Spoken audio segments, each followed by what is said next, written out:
Test paper খুললে দুটো প্রশ্ন কিন্তু সব জায়গায় কমন পাবে। এক হচ্ছে ফার্নের যনুক্রম আর মেন্ডেলের দ্বিসংকর জনন পরীক্ষা। আমার এই সাজেশানে কিন্তু এই দুটো প্রশ্ন নেই, তার একটি বিশেষ কারণ রয়েছে। Welcome back to another new video in SD bio life with life science.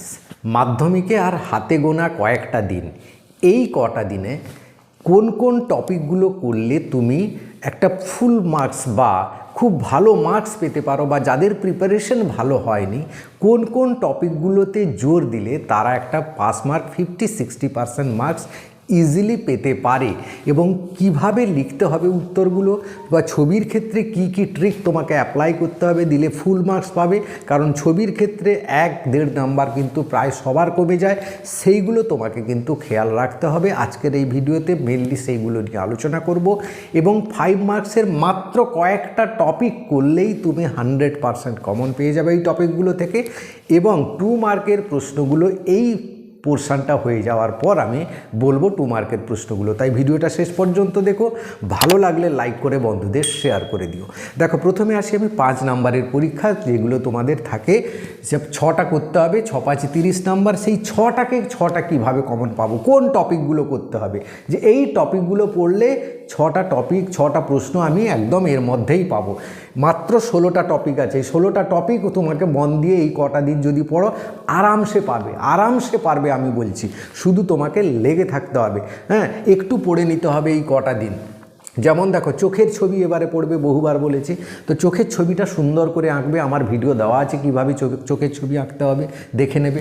সেইখানে চোখের ছবি এঁকে, এবং ডান দিকে একদিকে একই সমান্তরালে যদি 4টে লেবেলিং সুন্দরভাবে করো, তারপর তাকে যদি চারদিকে বক্স করে দাও এবং নিচে লিখবে চিত্র অক্ষিগোলকের লম্বচ্ছেদ, এরকমভাবে লিখে কিন্তু পরিষ্কার করে লিখতে হবে। তবে গিয়ে তুমি কিন্তু 5-এ 5 পাবে, না হলে কিন্তু পাবে না বলে দিচ্ছি। আর ছবি খুব ভালো যারা আঁকতে পারোনি, এই কদিন একটু প্র্যাকটিস করো, আরামসে পারবে তোমরা ছবি আঁকতে। এবার দেখো, প্রতিবর্ত চাপ, এই দুটো ছবির মধ্যে দুটোই থাকবে, একটা তোমাকে করতে হবে, এটা বহুবার বলে দিয়েছি। মাইটোসিস কোষ বিভাজনে এবারে কিন্তু একটা প্রশ্ন থাকবে। গতবারে যেহেতু মেটাফেজ অ্যানাফেজ পড়েছে, এবারে টেলোফেজের ঘটনাগুলো, এই ঘটনাগুলো যখন থাকবে তোমাকে সমস্ত ঘটনাগুলো পরপর লিখে যেতে হবে, বা টেলোফেজের বৈশিষ্ট্যগুলো লিখে যেতে হবে, এবং একটা লাস্টে টেলোফেজের ছবি এঁকে দেবে ছোট করে। এখানে ছবির গুরুত্ব বেশি নেই, কিন্তু আঁকলে তুমি ফুল মার্কস পাবে। এবার মেটাফেজের চিত্র থাকতে পারে, মেটাফেজের চিত্র, মেটাফেজের ঘটনা, এই দুটো ভালো করে করলে একটা প্রশ্ন তুমি কোষ বিভাজন থেকে পেয়ে যাবে। এবার ছোট প্রশ্নের জন্য কোষ চক্র আমি বলে রেখেছি, G1 G2 G0 দশা এবং S দশা ভালো করে করবে। মেন দুটো ঘটনা, শুধু G1 G2 G0 S দশা দুটো করে ঘটনা করবে 2 মার্কের জন্য, দিকে একটা 100% কমন পেয়ে যাবে। এবং পরবর্তী প্রশ্ন দেখো, অক্সিন হরমোন, জিব্রেলিন হরমোন, এর 3টি করে কাজ। অক্সিনের 3টি কাজ, জিব্রেলিনের 3টি প্রধান কাজ, যেগুলো বইয়ের প্রথমের দিকে বড় বড় অক্ষরে লেখা আছে, সেই 3টে কাজ করবে। এখান থেকে একটা প্রশ্ন কমন পাবে অক্সিন জিব্রেলিন থেকে। এবার দেখো, অভিব্যক্তির ভ্রূণগত প্রমাণ, এটা একদম ধরে নাও পরীক্ষায় পড়ে গেছে। এই ভ্রূণগত প্রমাণ যে অভিব্যক্তির, সেটা কিন্তু ভালো করে করবে, এবং পারলে ভ্রূণের ছবিগুলো যদি এঁকে দাও খুব ভালো, না আঁকতে পারলেও কোনো ব্যাপার নেই। এবার দেখো, মরুভূমির অভিযোজন এবারে পড়বে, উটের এবং ক্যাকটাসের অভিযোজন পড়বে। এই দুটোর মধ্যে একটা প্রশ্ন থাকবেই, বা দুটোই থাকতে পারে, একটা 3 নাম্বার একটা 2 নাম্বারের প্রশ্ন, ঠিক আছে। মুটের অভিযোজনগুলো, সমস্ত অভিযোজনগুলো হেডিং দিয়ে লিখবে, দিলে ফুল মার্কস পাবে। হ্যাঁ, যেমন আরবিসির কী গঠনের পরিবর্তন হয়, তাদের পায়ের গঠন, অন্যান্য গঠন যেগুলো আছে সেগুলো পড়বে। ক্যাকটাসের ক্ষেত্রে পাতার গঠন এবং কাণ্ডের গঠন, এই দুটো হেডিং অবশ্যই করবে। এবার গমনে, মাছের গমনে পটকা আর মায়োটোম পেশির ভূমিকা, এই দুটো মিলে একটা প্রশ্ন হতে পারে। বা পাখির উড্ডয়নে তার যা পেশিগুলোর কি ভূমিকা, পালকের কি ভূমিকা, এগুলো একটু দেখে রাখবে, এই সঙ্গে এর জুড়ে দিতে পারে, দিয়ে একটা 5 নাম্বারের প্রশ্ন হবে। তো এইটা ও ভালো করে করবে। এবার মেন্ডেলের 2 সংকর জনন বলছিলাম, এবার 1 সংকর জনন পরীক্ষা আসার চান্স 99%। যদি না দেয় আমার ভাগ্য খারাপ, তোমাদেরও ভাগ্য খারাপ। তবে দ্বিসংকর জননের অনুপাতগুলো দেখে রাখবে, এবং সূত্র কিন্তু 1 সংকর জনন পরীক্ষার যে প্রথম সূত্র, সেটা তোমাকে লিখতে হবে, সেই সূত্রটাও করবে। এবং 1 সংকর জনন পরীক্ষা দুটোই করে রাখবে, উদ্ভিদ এবং প্রাণীর। এবারে বড় প্রশ্ন আসবে বর্ণান্ধতা হিমোফিলিয়া থেকে, তার কারণ উল্লেখ করতে হবে এবং এখান থেকে একটা 3 মার্কের অঙ্ক বা 2 মার্কের অঙ্ক দিতে পারে। কীরকম অঙ্কগুলো বহুবার আলোচনা করেছি, বর্ণান্ধতা বা হিমোফিলিয়া, বাবা বর্ণান্ধ মা বাহক হলে কি হবে, তাদের পুত্র সন্তানদের মধ্যে কত শতাংশ কী হবে, সেগুলো তোমাকে বার করা শিখতে হবে, নাহলে পারবে না।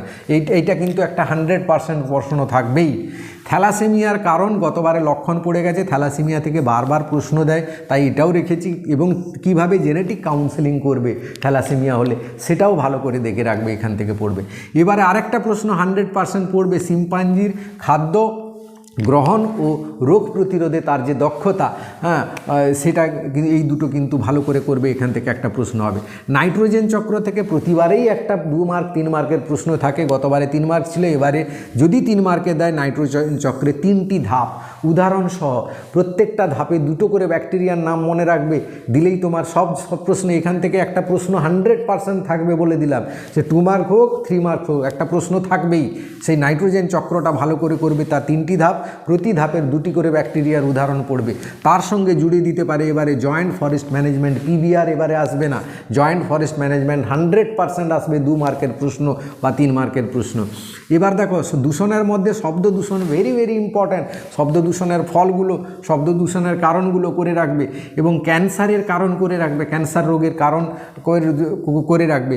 এবারে দূষণ থেকে আরেকটা প্রশ্ন হতে পারে অম্লবৃষ্টি আর বিশ্ব উষ্ণায়নের কারণ ও প্রভাব, এটা বিভিন্ন জায়গায় প্রশ্নটা ঘুরিয়ে ফিরিয়ে দেয়, 2 নাম্বার 3 নাম্বার 5 নাম্বার, তাই এই দুটো জায়গা বিশেষ করে বিশ্ব উষ্ণায়ন ভেরি ভেরি ইম্পর্ট্যান্ট, এবং অম্লবৃষ্টিটাও তার সঙ্গে দেখে রাখবে। আরেকটা 3 নাম্বারের প্রশ্ন দেখে রাখবে, ক্রমবর্ধমান জনসংখ্যার বৃদ্ধির ফলে পরিবেশগত সমস্যা কী কী হয়, এই প্রশ্নটা 3 মার্কের একটা প্রশ্ন, বহুবার টেস্ট পেপারে আছে, সংসদের পর্ষদের টেস্ট পেপারে, তাই এই প্রশ্নটাও ভালো করে করবে। এই কটা টপিক যদি পড়ো তুমি কিন্তু 6 মার্কের প্রশ্ন, তোমার আর কোনো চিন্তা করতে হবে না, তুমি কিন্তু এরই মধ্যে কমন পাবে। তো এই প্রশ্নগুলো ভালো করে করো। এবার আসছি আমি 2 মার্কের কী কী প্রশ্ন তোমাকে জোর দিতে হবে। এবার আসি 2 মার্কের প্রশ্ন, যেখানে বহু 1 মার্কের প্রশ্ন এমসিকিউ এসএকিউও কিন্তু লুকিয়ে রয়েছে। এই প্রশ্নগুলো কিন্তু মন দিয়ে বুঝে বুঝে ভালো করে প্রত্যেকটা টপিক করবে। মাত্র 20টা টপিক দিয়েছি, যেখান থেকে 2 মার্কের প্রশ্ন কমন পাবে। দেখো এর বাইরে কি পড়বে না, হয়তো পড়তে পারে 2-1টা প্রশ্ন, কিন্তু এই টপিকগুলো থেকে করলে তুমি 99% এরই মধ্যে থেকে কিন্তু প্রশ্নগুলো ঘুরিয়ে ফিরিয়ে আসবে। হ্যাঁ, তো এর বাইরে যে পড়বে না তা কিন্তু নয়, যত বেশি পড়বে, আমি বারবার বলেছি, যত বেশি কভার করবে তত বেশি কমন পাবে, তত বেশি নাম্বার পাবে, এটা কিন্তু খেয়াল রাখবে।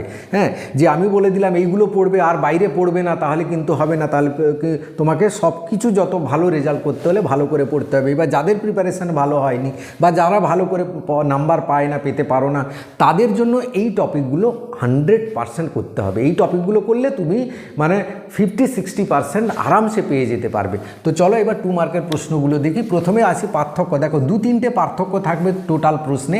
এখানে হরমোন উৎসেচকের পার্থক্য করবে, ইস্ট্রোজেন প্রোজেস্টেরনের পার্থক্য মানে তার কাজগুলো পার্থক্য জেনে রাখবে, হরমোন আর স্নায়ুর পার্থক্য করবে, অ্যাকশন ডেনড্রনের গঠনগত এবং কার্যগত পার্থক্য, এটা দুটো করবে, বিষয় উল্লেখ থাকবে, অন্তঃক্ষরা ও বহিঃক্ষরা গ্রন্থির পার্থক্য।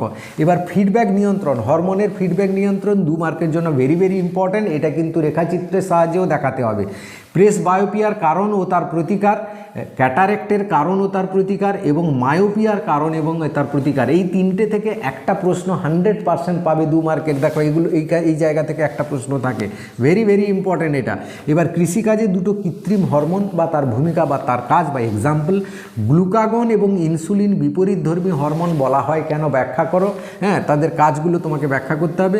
চোখের উপযোজন বলতে কী বোঝো, স্বপরাগযোগ ইতর পরাগযোগ থেকে প্রায় প্রশ্ন আসে, এখানে স্বপরাগযোগ ইতর পরাগযোগের পার্থক্য, সুবিধা অসুবিধা করবে।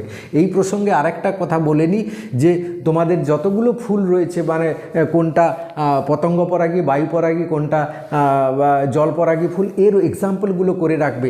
তারপরে মেন্ডেলের যে বৈশিষ্ট্যগুলো, সাতজোড়া বিপরীতধর্মী বৈশিষ্ট্য, সেটা করে রাখবে। সেখান থেকে 100% একটা এমসিকিউ বা এসএকিউ প্রশ্ন থাকবে বা 2 মার্কের প্রশ্ন থাকে। আরেকটা জিনিস করে রাখবে, যেটা হচ্ছে তোমার কি যে ফুলগুলো রয়েছে, যে বিভিন্ন রকম ট্যাকটিক চলন বা ন্যাস্টিক চলন, পদ্ম ফুল, টিউলিপ ফুল, এই যে ন্যাস্টিক চলন, ট্যাকটিক চলন বা ট্রপিক চলনের এক্সাম্পলগুলো কিন্তু কোনটা কোন এক্সাম্পল, ওইখান থেকে কিন্তু এক এমসিকিউর প্রশ্ন হবে, এগুলো খেয়াল রাখবে। এবার দেখো সব এটা হচ্ছে 12 দাগে দেখো টেস্ট ক্রস, ব্যাক ক্রস, সহপ্রকটতা কাকে বলে উদাহরণ সহ ব্যাখ্যা করো, অর্থাৎ তোমাকে ক্রস করে দেখাতে হবে। এইগুলো থেকে একটা প্রশ্ন পাবে। বৃদ্ধি ও বিকাশের পার্থক্য বা বৃদ্ধি ও বিকাশের সম্পর্ক, ভেরি ভেরি ইম্পর্ট্যান্ট, এই প্রশ্নটা করবে। জিন ও অ্যালিলের পার্থক্য বা বলতে কী বোঝো, এগুলো করে রাখবে। পুরুষদের হেটারোগেমেটিক বলা হয় কেন, এটা কিন্তু ভেরি ভেরি ইম্পর্ট্যান্ট প্রশ্ন। লুপ্তপ্রায় অঙ্গ এবারে খুব ইম্পর্ট্যান্ট, কারণ গতবারে সমসংস্থ সমবৃত্তি পড়ে গেছে। ল্যামার্কের ব্যবহার অব্যবহারের সূত্র, এটা কিন্তু একটা 2 মার্কের বা 3 মার্কের প্রশ্নও থাকতে পারে, এটা খেয়াল রাখবে। এখানে একটা 3 মার্কের প্রশ্ন লুকিয়ে রয়েছে। অভিব্যক্তি অভিযোজনের সম্পর্ক 2 নম্বরের প্রশ্ন। বায়োজেনেটিক সূত্র কি? এবার জাতীয় উদ্যান এবং সংরক্ষিত বনের ভূমিকা, তার উদাহরণ, তার বৈশিষ্ট্য এবং কোন জাতীয় উদ্যান কোন সংরক্ষিত বনে কী ধরনের কোন মেন প্রাণীটা কি তাকে সংরক্ষিত করা হয়, সেটা কিন্তু খেয়াল রাখবে। এই জায়গা থেকে একটা এমসিকিউ এসিকিউ প্রশ্ন হয়। এবার দেখো কুমির, রেড পান্ডা এবং গন্ডার সংরক্ষণের উপায়গুলো বা সংরক্ষণ হয় কোন কোন জায়গায়, সেই স্থানটা নাম মনে রাখতে হবে। এই জায়গাগুলো করলে তুমি কিন্তু 2 মার্কের প্রশ্ন কমন পাবে এবং অনেকগুলো এমসিকিউ এসিকিউ যে জায়গাগুলো আলোচনা করলাম সেখান থেকে অবশ্যই কমন পাবে। তো এই ছিল আজকের ভিডিও। তোমাদের কোনো প্রবলেম থাকলে অবশ্যই কমেন্ট করে জানাবে, প্রত্যেকটা কমেন্টের উত্তর দেওয়ার চেষ্টা করি। ভিডিওটা অবশ্যই লাইক করে বন্ধুদের শেয়ার করে দিও, আর চ্যানেলে নতুন হলে চ্যানেলটা সাবস্ক্রাইব করে নিও। Thank you for watching.